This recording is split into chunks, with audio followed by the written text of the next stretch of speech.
In this tutorial, we demonstrate how to use the PDP Retention Persistence Term-to-Term Dashboard to measure the impact of Pell Grants on transfer-in student retention persistence rates.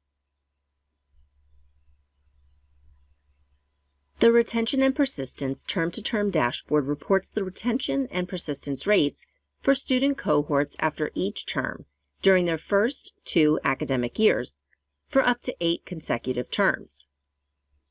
This data may reveal stop-out behavior during a student's first 2 academic years.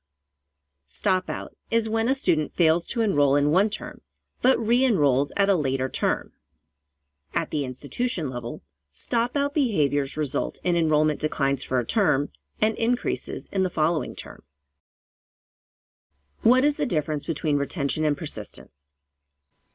Retention describes how many students are still enrolled at or have earned a credential from our institution per term. This is a measure of how well our institution retains students and highlights at what point students are dropping out or transferring. Persistence describes how many students are still enrolled at or have completed a credential at another institution per term. This definition may differ from how your institution defines persistence. Check with your institution's PDP administrator if you have questions about how your institution defines persistence. Let's use this dashboard to answer this research question. For students who transferred into our institution during the spring term of 2018, what was the impact of Pell Grants on their long-term retention and persistence? Before we can answer this research question, on the Retention and Persistence Term-to-Term Dashboard, we need to set our filters. To do that, click Edit on Chart Settings. First, we need to filter our dashboard to only include transfer-in students. So for enrollment type, choose Transfer-In and click Apply Settings. Next, since we are interested in students entering in the spring term, let's change the cohort term to spring.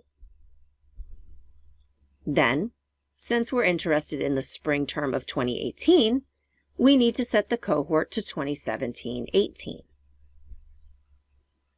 And finally, since we are interested in whether those students are still in college, regardless of where they enrolled or have completed a credential, let's set the Retention Persistence filter to Retention Persistence. Before we continue, let's find this population's retention persistence rate for the fall 2016 term. To do that, let's count the terms across. Term 1 is spring 2018. Term 2 is summer 2018. Term 3 is fall 2018. Term 4 is winter 2019. Term 5 is spring 2019. Term 6 is summer 2019, Term 7 is fall 2019, and Term 8 is winter 2020. Hovering over Term 7, which is the fall 2019 data point, we see that 88.7% of the spring 2018 transfer-in student cohort are still enrolled in college or have completed a credential. Now let's examine how Pell Grants might affect retention persistence rates.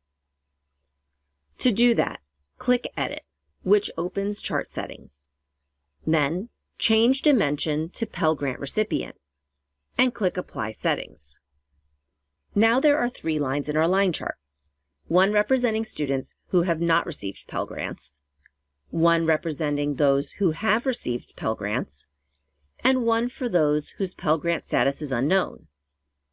To remove the data for students whose Pell Grant recipient status is unknown, click on the Edit button, which opens Chart Settings. Then, click on the Pell Grant Recipient filter and deselect Unknown. And click on Apply Settings. This makes our charts easier to read. Looking at the line chart, we find an interesting pattern. For the spring, fall, and winter terms, across both years, there is virtually no difference in retention persistence rates based on Pell Grant status. But for terms 2 and 6, which represents summer of 2018 and summer 2019, we find that transfer-in students who received Pell Grants retain and persist at lower levels than transfer-in students who did not receive Pell Grants. To help understand why transfer-in students who are also Pell Grant recipients retain at lower rates during summer terms, we could conduct a survey to find out if other activities, like working at a paying job, are keeping those students from enrolling in summer classes compared to transfer-in students who are not Pell Grant recipients. We encourage you to explore your institution's results in order to identify student populations who might need additional support. Thank you for joining us.